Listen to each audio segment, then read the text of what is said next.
You're listening to DraftKings Network.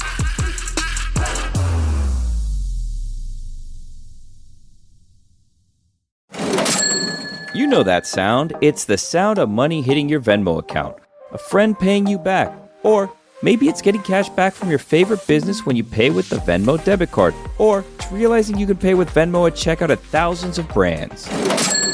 Now, there are so many more ways to answer the question, what's your Venmo? Download Venmo today. The Venmo MasterCard is issued by the Bancorp Bank N.A. pursuant to license by MasterCard International Incorporated. Dosh Cashback terms apply.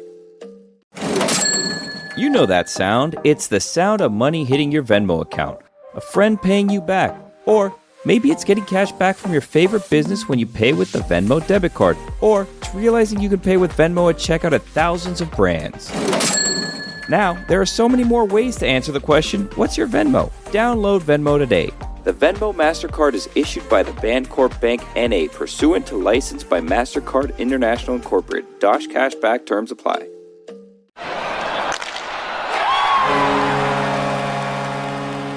Hello, welcome to the Hockey Show.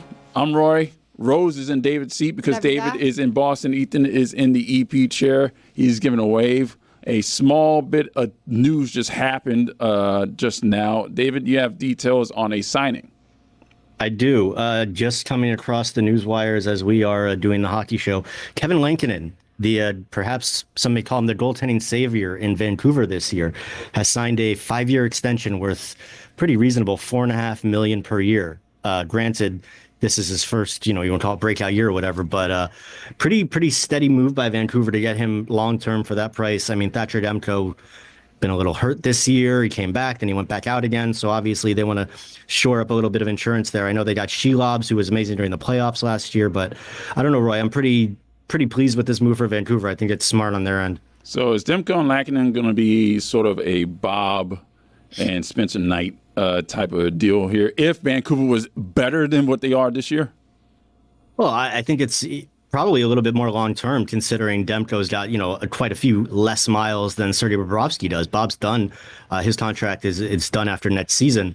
Well, both of them are, Bob and Knight. But no, I think Vancouver, if Lankinen is long-term, what he's appeared to be this season and in bits and pieces of the last couple of years on some lesser teams, then their goaltending situation, assuming Demko gets healthy and once he's healthy, he's good to go, their goaltending situation could be pretty solid moving forward for a while. Okay. Obviously, we're going to get into Four Nations in a second, but apparently Rose has some sort of hot take that we actually have to get into. Yeah. So go ahead. So my hot take is more than 4 nations, it should be a 2-nation. Canada versus United States. Just get Finland and Sweden out. They didn't do anything. I'm so sorry. I love Barky. I love this take.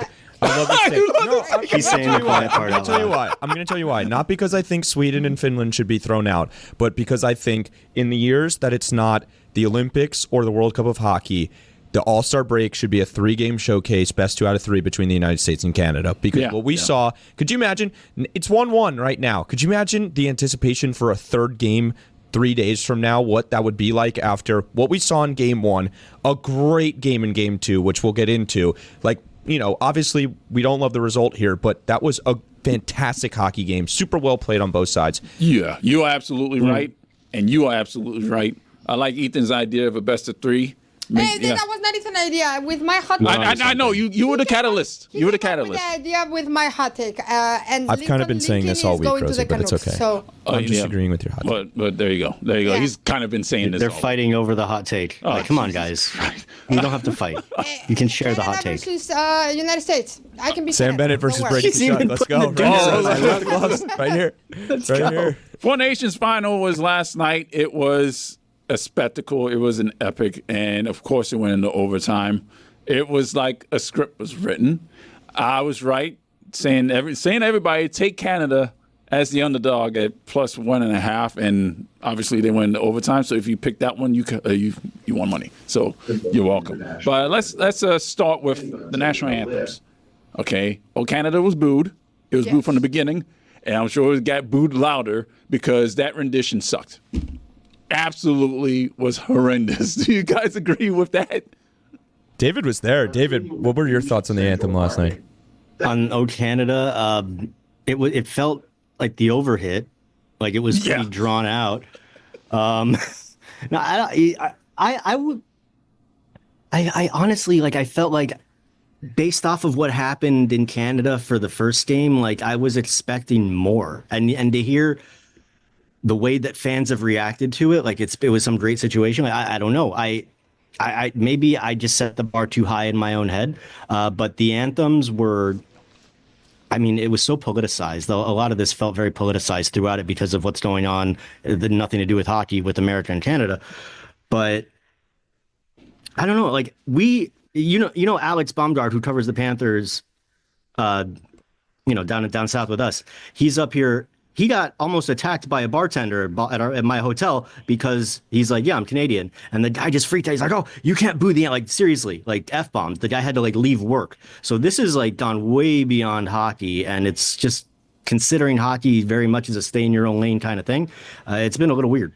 You know, the problem is that we tend to politicize a lot of things. So we take out of the fun of a lot of things. And that happens with the Oscars, which I love, and with hockey. Like everything is politicized, and it makes it not fun anymore. Well, this is what happens when you get international tournaments going. You know, if this was in a regular season game, this probably wouldn't be an issue. But the way the rhetoric went, I mean, obviously that happened. John Butchergross on Twitter said, I hope Canada plays like that lady just sang for the rendition of "Oh Canada."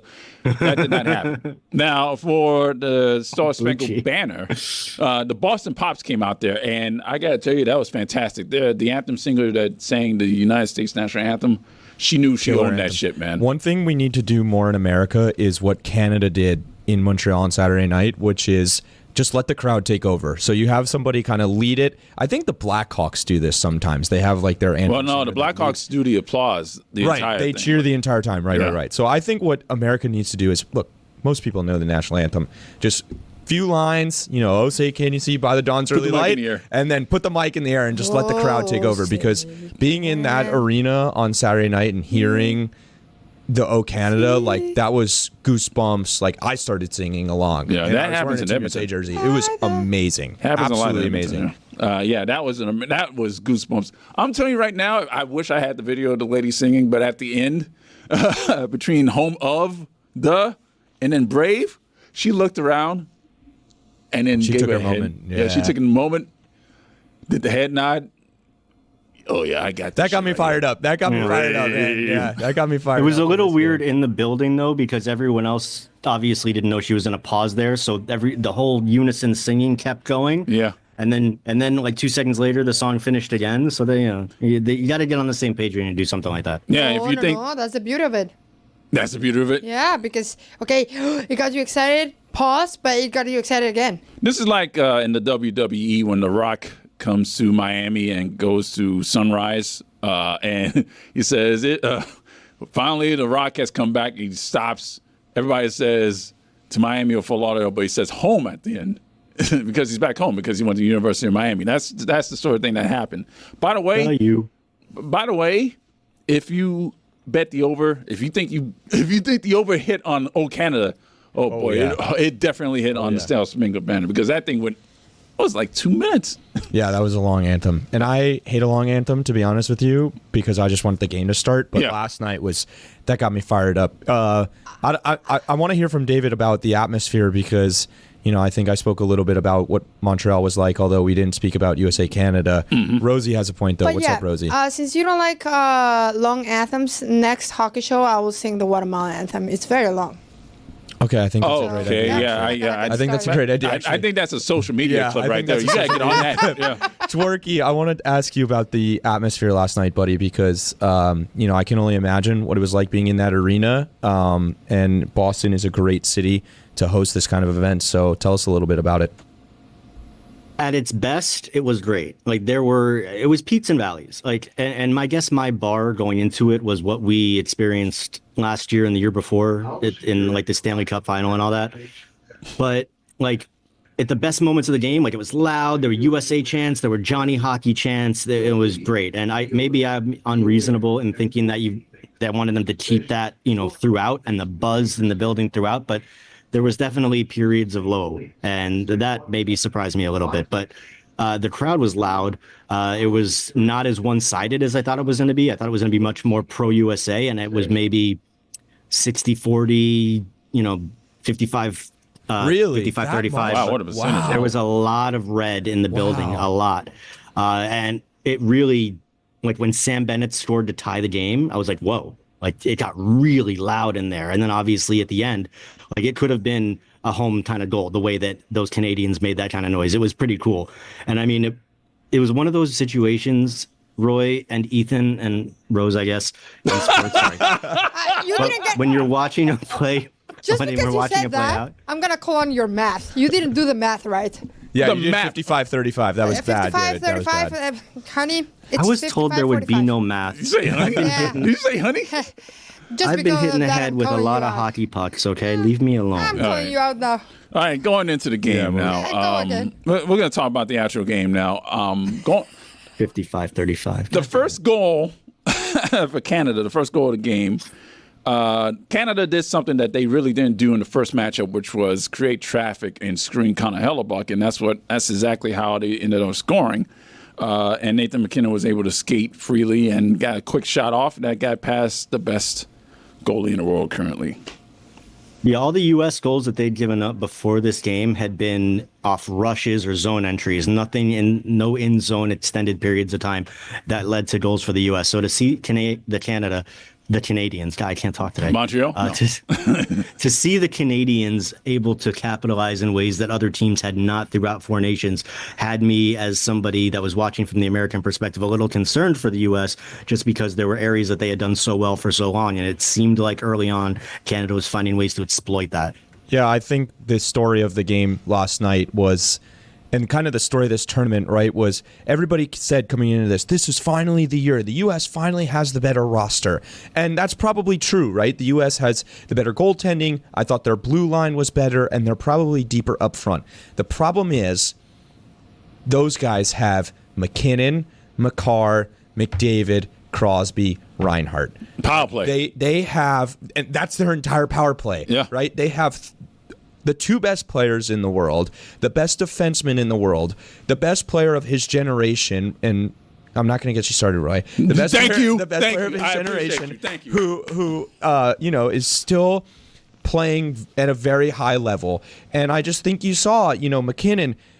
Look, you can do the whole playoff Hellebuck thing. He got scored. The 3 goals were that shot by McKinnon that we just saw, which. Yeah. Basically impossible to stop. He's getting screened. He's coming back the other way. McKinnon perfect shot in the upper 90.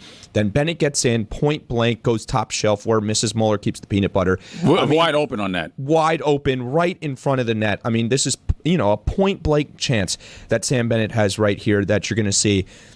And then the third goal is, again, another perfect shot by McDavid. So, you can do the Connor Hellebuck thing, but really it was just Canada's top-end talent, namely McKinnon and then McDavid here on the winner, beat the United States last night. And, the U.S. has some great players, and they were certainly missing Quinn Hughes because Quinn Hughes all of a sudden makes it pretty even on the blue line. He's basically the American version of Makar. But their guys came through when they needed them most last night, and especially McDavid. And it was very poetic that back in 2010, nobody wants to revisit it, but Sidney Crosby scored the game-winning goal in the Olympics. I thought you said he wasn't going to give you riled up. The United States had Exactly. remember, the United States beat Canada in the preliminary rounds in those 2010 Vancouver Olympics. Canada comes back and wins the gold. U.S. beats Canada here in Montreal in the preliminary rounds, and then in the final, Canada comes out, and this time it's McDavid. And I think this is basically like a passing of the torch here, where Crosby scored in 2010, 15 years later, which, God, that's 15 years ago already. McDavid scores to win this tournament. And I think it's poetic in a way, David, that, you as a hockey fan and a guy that can, and Roy too, that can appreciate that kind of greatness, that it happened that way. It almost felt fitting. Yeah. I mean, see, there was what I was just saying before is like there was like a moment where everything kind of slowed down. And when the puck came out of the corner from Mitch Marner, and by the way, credit to Mitch Marner, who you did not mention, but he had the primary assist on both of those, the Bennett goal and the McDavid goal. So he went from a quiet tournament to having a really big impact on that last game. But it was just like it happened in slow motion. Like all of a sudden, there was McDavid spotlight on him, nobody around, alone in the slot. And I felt like we all had time to reach down and grab our phone and open the photo app and put it up there and start recording. Like it all felt like it was like in slow motion, and there was zero chance that that puck wasn't going in the net. So it was, even from an American watching, it was still pretty cool to see it play out and to see the best player in our game right now pull it off. Go ahead, Ray. Go ahead. Except for Jacob Slavin, the defense for the United States was pretty awful, and they turned the puck over, and their neutral zone play wasn't exactly great either. And they left Connor Hellebuck out to dry for a lot of this game, especially in front of the net. Like, protect your goaltender, clear out the crease. Like, dude, what are we doing here? Well, Slavin was ridiculously good in that game. But Zach Werenski also had a really good tournament for Team USA.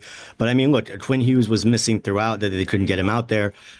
Jake Sanderson was fine. But the depth there, I think, maybe played a part. Also, we haven't mentioned once so far, Jordan Binnington was unbelievable. I didn't want to mention unbelievable overtime. Oh my goodness! Hellebuck was great early and throughout, but Jordan Binnington stole that game and allowed them to get it to where McDavid scored. Like, credit to Binny, that was great. Yeah, he made the save on Matthews, which this is the chance right here that just has to be buried. I mean, it's a great blocker save, but if you're Matthews, that's point blank. You're a 69 goal scorer last season. Like, that just has to go in. And then he made another one on Brady Tkachuk that was just like, that maybe that's just Jordan Binnington's building. Like, he won Game 7 in 2019 there. He made 32 of 33, stopped 32 of 33 or something like that. And then last night he was absolutely fantastic when they needed him. By the way, that shot I saw of McDavid wide open in the high slot is the alternate universe of Game 7 Panthers-Oilers, where the puck is pinned up the boards and somebody somehow, some way, Draisaitl or somebody fishes it out of there and gets it to McDavid. Because if you watch back the replay of Game 7, McDavid's sitting there wide open, just waiting for the puck to him. And, I guess you can say then that the Panthers are a better defensive team than Team USA, because the Panthers didn't let it out of that corner. They won that battle, and Team USA let it out, and you saw what happened. And, tough night for Austin Matthews. He couldn't bury that chance, and then he was kind of the guy that gets caught napping on the goal. Didn't score a goal in this tournament. Hasn't scored in like 8 straight games, including his Leafs duty. It was a tough tournament for him. But is there anybody, one last thing I kind of want to touch on here is, David, is there anybody that raised their, and Roy, is there anybody that raised their stock in the NHL more than Jacob Slavin in this tournament? Yeah, just him. Absolutely. And maybe Sanderson offensively, but yeah, definitely Slavin. David? Yeah. No, after the game he had, it's hard not to think otherwise. But I mean, hopefully Jordan Binnington gets a little bit more respect for his big game ability. But no, I mean, putting a gun to my head, off the top of my head, the first guy that comes to mind after that game yesterday was certainly Jacob Slavin. Because even Connor McDavid, for the goal that he scored, he admitted like he wasn't quite as dynamic as he should be in his and many of our opinions. So yeah. All right, one power play in this game. It was basically playoff officiating. They weren't going to really call anything egregious, unless he was egregious. So there was that, and that power play went to Canada. The penalty kill, that penalty kill was pretty good, because Jack Eichel's play. He had his Kevin Stenlund moment. Yes, he lost did. His stick, and he kicked the puck away. I was like, oh my God. Yeah, that led to a 2-on-1. He returns. Yeah, so yeah. Eichel's play defensively throughout was really solid in this tournament. Maybe that's an eye-opening element too. Yeah, he was probably USA's best player all around. And Matthew Tkachuk got hurt in the first matchup, and he gave it a go for a period and a half and couldn't do it anymore. And that is bad news for the Florida Panthers. It looks like he might be out for a little bit.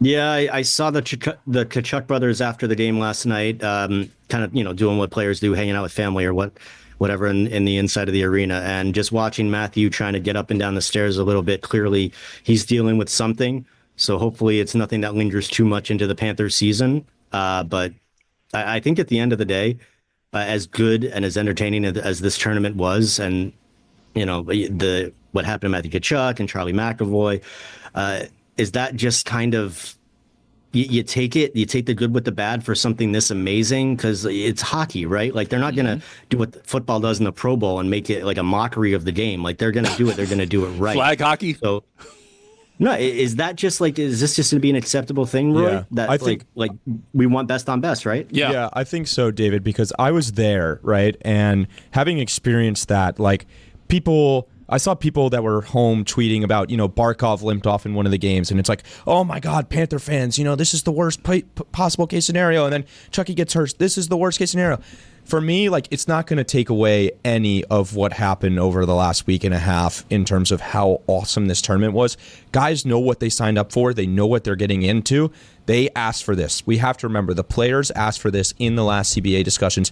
They want this. And yes, it sucks that the Panthers probably aren't going to have Matthew Tkachuk for at least seemingly the next couple weeks or so. But let's be honest. First of all, here's your chance, Panthers. This could be your LTIR season. If you think this could be something really long-term, you could put Matthew Tkachuk on LTIR, kind of take advantage of that loophole, go out and do something at the trade deadline to bring in some big-time salary and really, reinforce your team. Or Matthew Tkachuk is out for the next few weeks, and he just kind of rests up. And look, the Panthers, they want to win the division, obviously, because they want home ice, but the regular season is not what matters to the Panthers. What matters to the Panthers is the playoffs. And so as long as Matthew Tkachuk is good to go for the playoffs, nobody's going to remember that maybe he got a little bit hurt in the Four Nations face-off. All right, we'll talk about how the Panthers did in the entire tournament, and we were going to talk to Sara Civian of the Civ Report and Too Many Men about the Four Nations tournament coming up next. Hey friends, it's Jared Bear here, and I'm here to tell you all about Boost Mobile, which is now a legit nationwide 5G network. So I must take a break from the jokes here for a second and put on my serious voice, because I would never ever joke about a 5G network that has invested billions building 5G towers across the country. Not even once. Not even if Mr. Boost Mobile himself asked me to. There is nothing funny about it. Boost Mobile is now a legit nationwide 5G network and also provides coverage across 99% of America. Seriously. Visit boostmobile.com or your nearest Boost Mobile store location to learn more. The Boost Mobile network, together with our roaming partners, covers 99% of the U.S. population. 5G speeds, not available in all areas.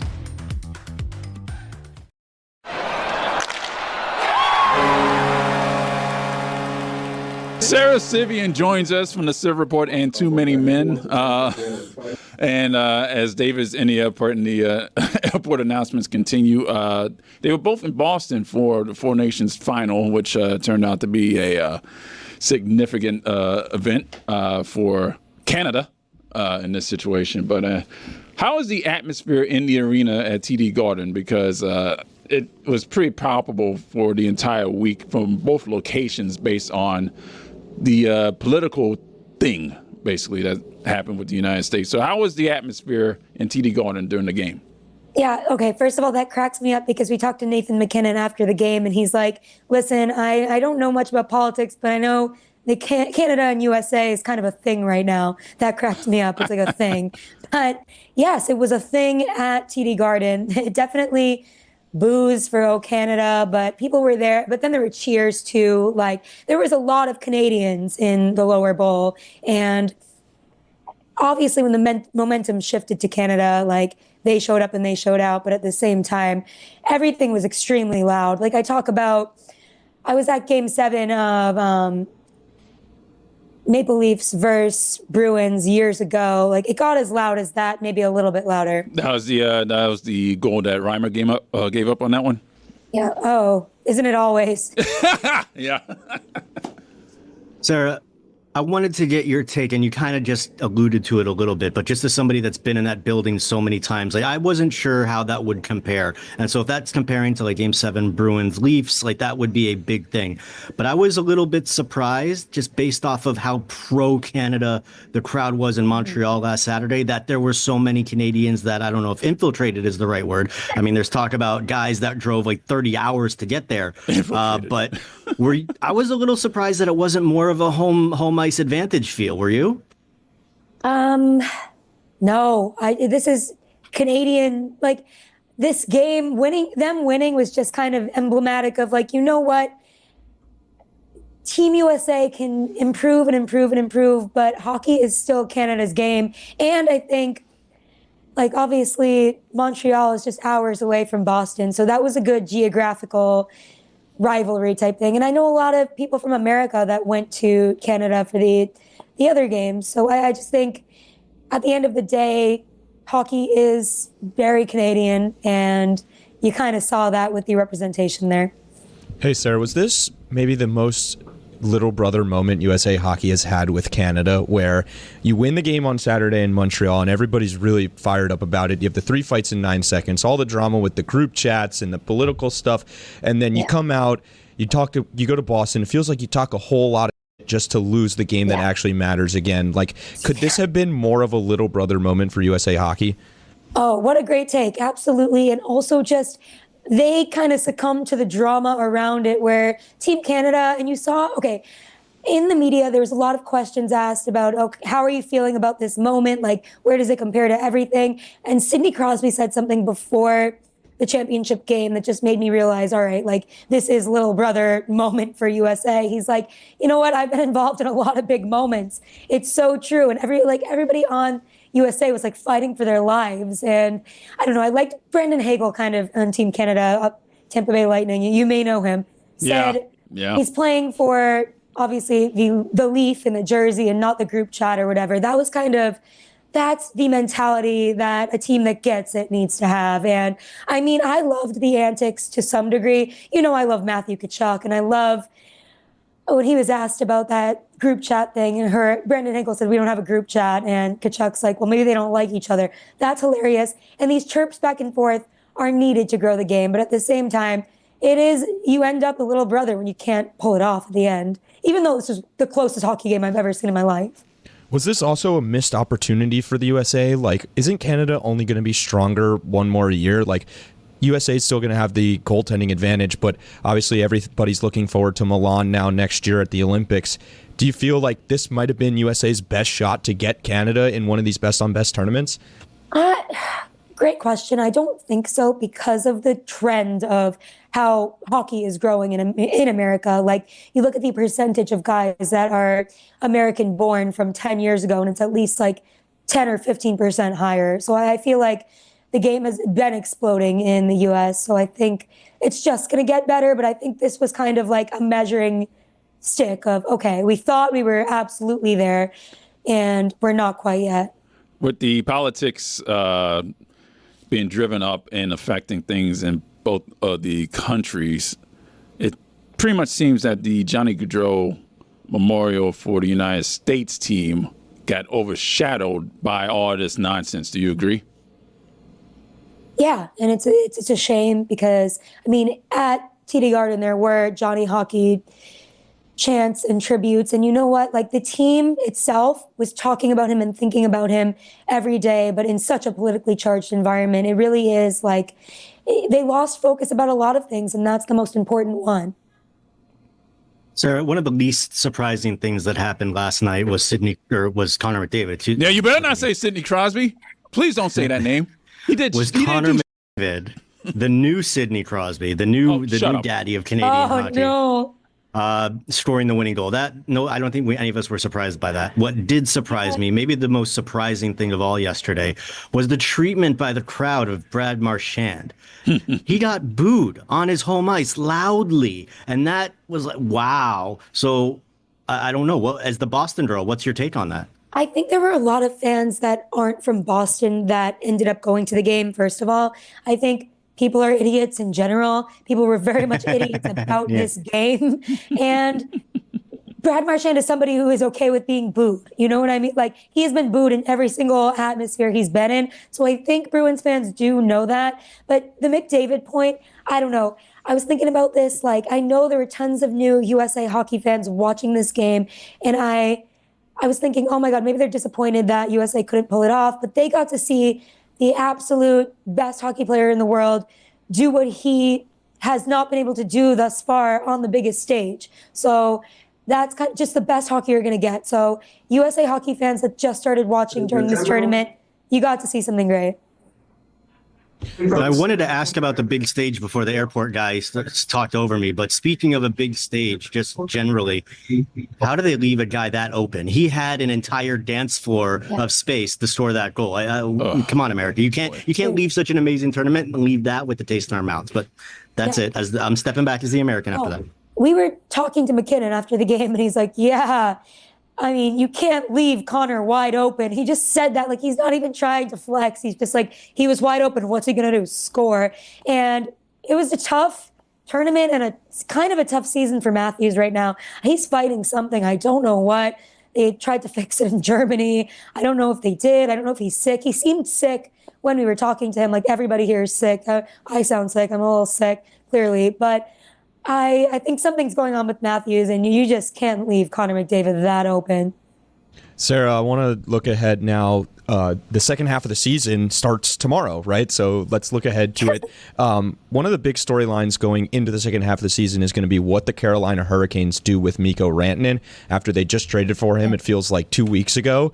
There were some rumors flying around yesterday that he doesn't seem all that excited about being in Carolina, about extending with Carolina, and that could lead to them trading him here within the next couple weeks when the deadline is on March 7th. So I want to ask you, because the only reason I've heard for why he would stay in Carolina is people really like Rod Brind'Amour and the power of friendship with Sebastian Aho. Yeah. So why should I believe that after he was going to test free agency with the team he's been with for 10 years, he's not going to just test free agency with Carolina, a team he was just traded to?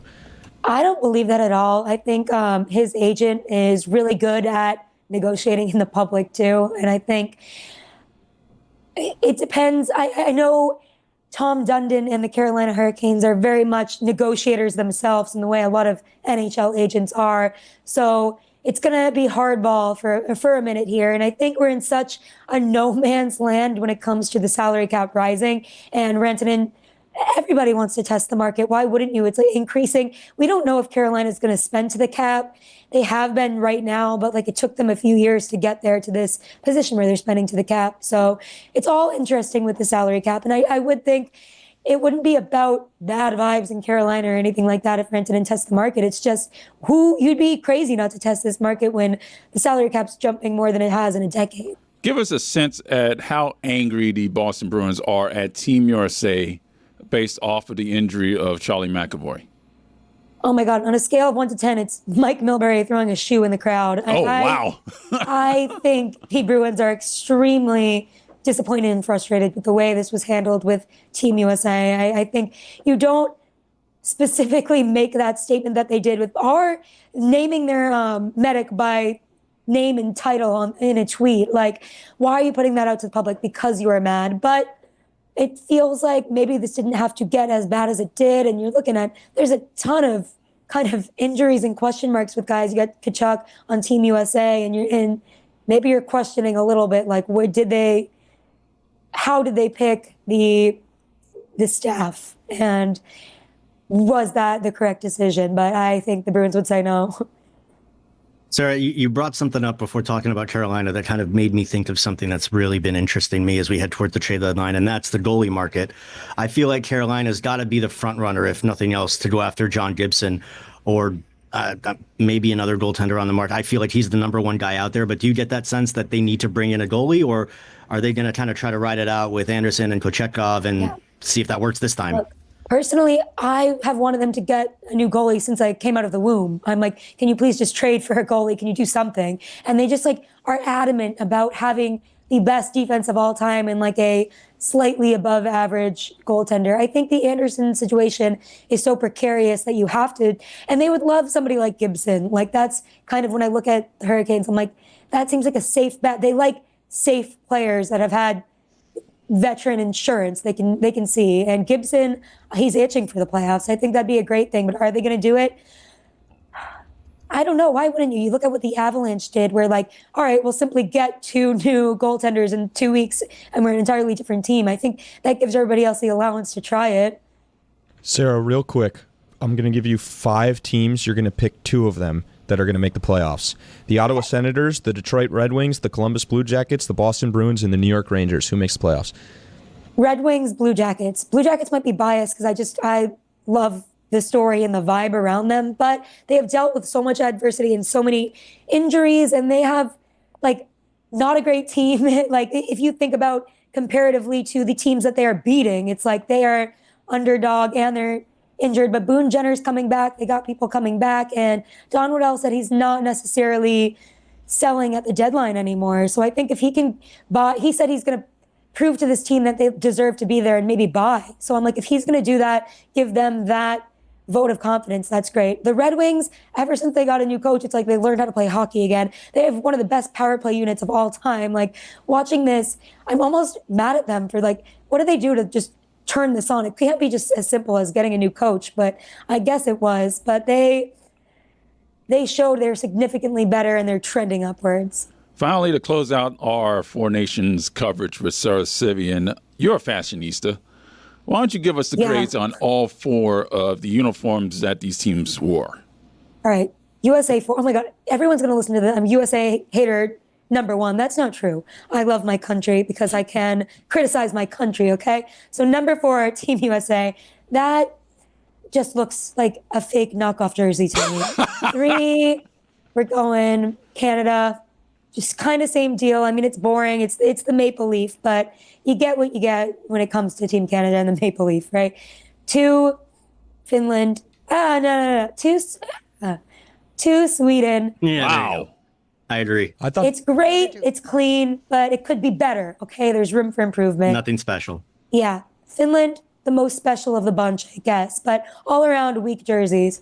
Wow. Rose is happy. Okay. Rose is happy because of Alexander Barky, but Sweden is classic. I mean, you got the 3 crowns. They did an accent on the sleeves to make it look like It's not an alcohol the Swedish bottle. flag. Okay. Come on. Okay. Staros's helmet was awesome. I'll give him- Hellebuck's helmet. No, Hellebuck had the best helmet, I think. Like that glittery gold shiny. Yeah. I don't know. I loved it. Oh, I like Biased Ottinger's opinion. too, with the otter. Yeah. I'll And say this Swayman about with Canada. the throwback Rangers. Sara Civian, the Civ Report, and 2 Million Men. Thank you for joining us, Sara. Hey there, wellness warriors. If you're like me, you've given a lot of thought to how to improve your health and wellness routine this year. I've started stretching more, do a little mindfulness and meditation every day, try to clear my mind, make my body feel right. Take your health routine to the next level with the magic of contrast therapy. Meet our new amazing sponsor, Redwood Outdoors. They're making it easy to bring the benefits of saunas and cold plunges right to your backyard. A Redwood Outdoors backyard sauna seats 2 to 8 people, where you can relax, unwind, and enjoy all the benefits like reduced muscle tension, improved sleep, and glowing skin. And it doesn't stop there. Redwood Outdoors' invigorating cold plunge helps to boost circulation, sharpen your focus, and leave you feeling absolutely revitalized. Whether it's detoxing deeper, reducing inflammation, or connecting with loved ones in moments of peace, Redwood Outdoors has you covered. Enhance your physical and mental wellness routines with Redwood Outdoors. Take advantage of special savings today. Visit redwoodoutdoors.com. Use code DAN to save $175. That's redwoodoutdoors.com, code DAN to save $175 on your order. redwoodoutdoors.com, code DAN. When you think about businesses that are selling through the roof, like Mattel, Heinz, or Skims, sure, you think about a great product, a cool brand, and brilliant marketing. But an often overlooked secret is actually the business behind the business, making and selling, and for shoppers, buying. Simple. For millions of businesses, that business is Shopify. No one does selling better than Shopify, home of the #1 checkout on the planet.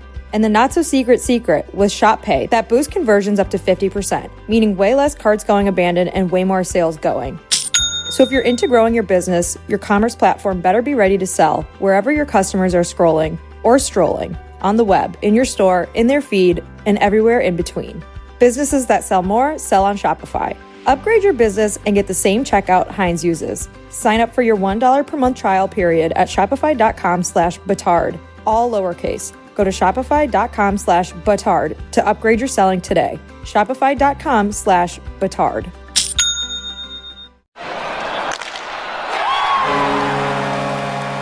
All right, everybody, let's go over how the Panthers did in this tournament. I got some stats here, just some counting stats or whatever. I think the Panthers went undefeated in this tournament, really. okay. I don't think the Panthers have lost. I'm like talking 2 about weeks. statistics over here, David. That's all I'm doing.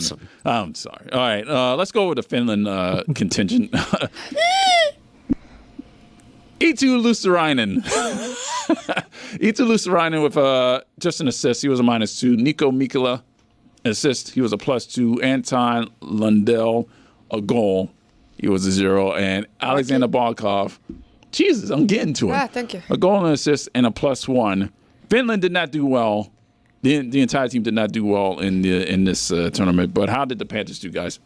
I thought Barky, he's Barky. He does what he does, right? Yes. He's awesome. I thought Lundell had a really nice tournament. I actually was listening to a podcast, and they were talking specifically about Lundell and how he's kind of one of those younger guys that's coming up that kind of got some shine in this tournament that could really take advantage of the stage and did well. Meeksy had a tough tournament. Lusty did what Lusty does, but I really thought Lundell, if you're talking about guys that maybe surprised us a little bit, was one of those guys that had a really good tournament. No, I think for Finland, what stood out for me, Barkov does his thing, and what Ethan was just saying about Anton Lundell kind of showing off a little bit more on the international stage, what we see on a more regular basis from him. But I thought Nico Mikkola, his usage was really high. They had him in a lot of different situations, a lot of tough assignments. So I thought particularly his effort, well, he's not going to get a lot of credit for how he played. I thought the effort that he put out there and just what they did with him in terms of the situations, I thought he did really good. I should say that I kind of said he didn't have a great tournament. That was a terrible spot for Meeksy after the defensive injuries. He was their number one defenseman, basically. He's not a number one defenseman. He's a good player. And he did handle it well, but when you're forced into that spot, you're going to have, a tough time. So Beep! 2 minutes. All right, so we're done. No, we are not done. For Sweden, Gustav Forsling had zeros across the board offensively. He was basically primary defense on that one. How do you think he played? Similarly to Mikkola, where they just gobbled up minutes that he was used a lot. He just like with the Panthers, right? Gus Forsling wasn't getting much power play time. I don't think he got any power play time, actually. They definitely used him shorthanded.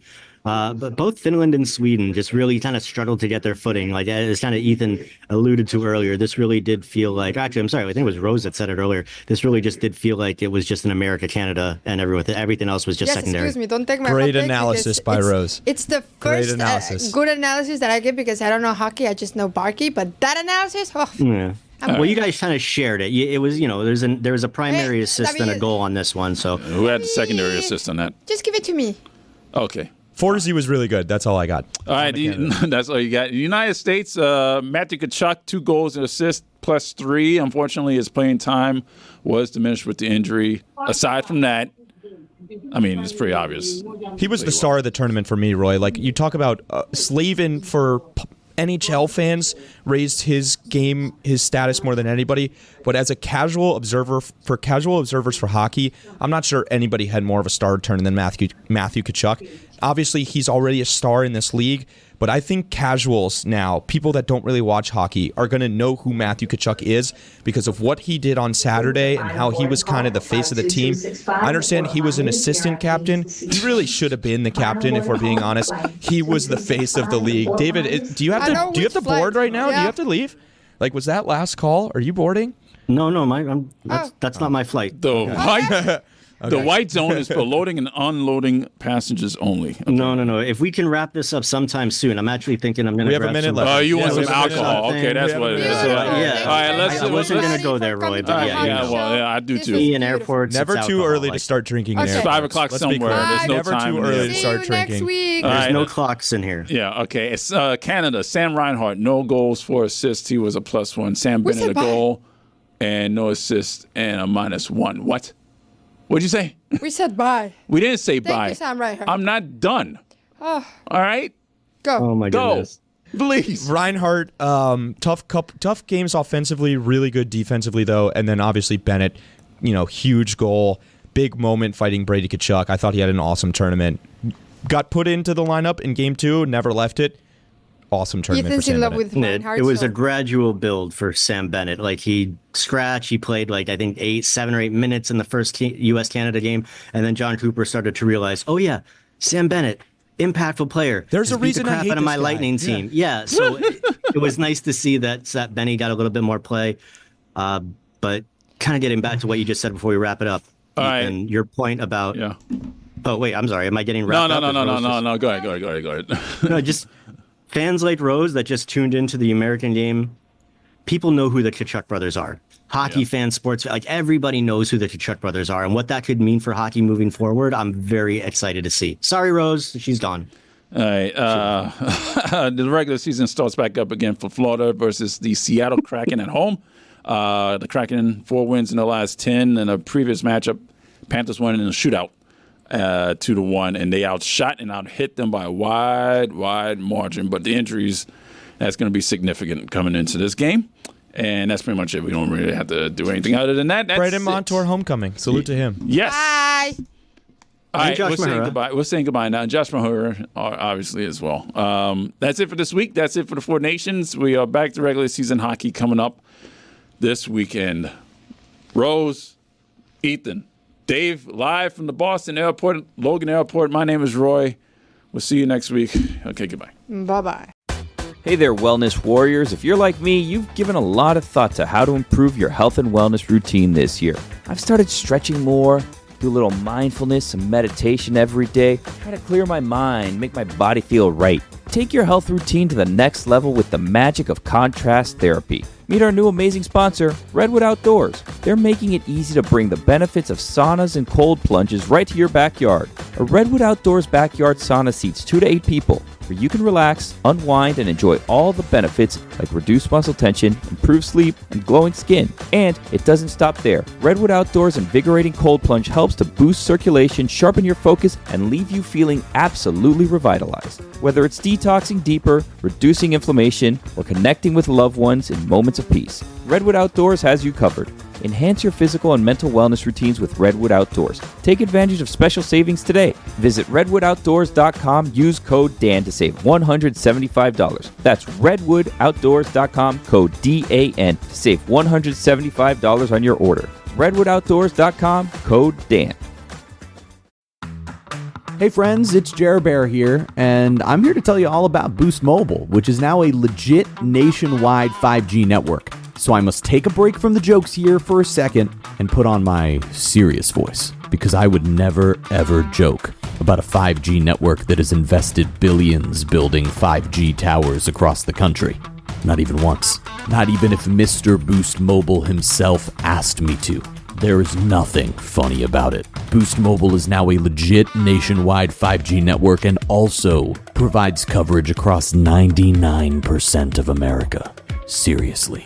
Visit boostmobile.com or your nearest Boost Mobile store location to learn more. The Boost Mobile network, together with our roaming partners, covers 99% of the U.S. population. 5G speeds, not available in all areas.